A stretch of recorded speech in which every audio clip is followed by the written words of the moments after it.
সায়নের পৈতৃক রিসেপশনে আমরা আবার গেলাম সবাই মিলে। তো সেখানে গিয়ে ভালোই মজা করলাম। তো এই যে ওখানে এসে একটুখানি মানে ঘোরাঘুরি করলাম, একটু আনন্দ ফুর্তি করে টোরে তারপরে চলে গেলাম স্টার্টারের দিকে। স্টার্টারটা দিকে আমি লাইন দিলাম। তো এখানে ছিল পনির পকোড়া। পনির পকোড়াগুলো বেশ অনেকগুলো করেই পনির পকোড়া দিচ্ছিল সেখানে। তো খুব টেস্টি ছিল। তারপর আরেকজনের নজর পড়লো ফুচকার দিকে, তো সে খেতে চলে গেল ফুচকা। তো আমি ফুচকা খাই না, তাই আমি গেলাম না আর।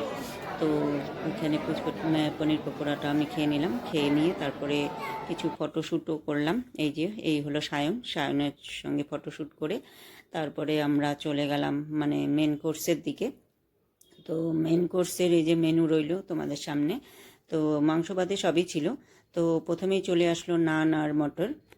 তো এটা খেয়ে নিলাম। খেয়ে নেওয়ার পরে তারপরে আসলো ঘি ভাত আর কাতল মাছ ভাজা। তো তারপরে আসলো তারপরে ডাল আর কুমড়ো ভাজা।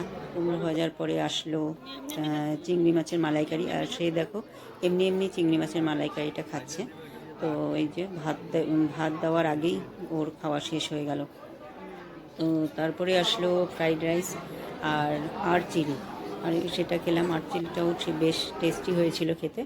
তো আমি চিংড়ি মাছের মালাইকারিটা খাই না, কারণ অকেশন বাড়িতে খাই না, বাড়িতে হলে খাই আর কি।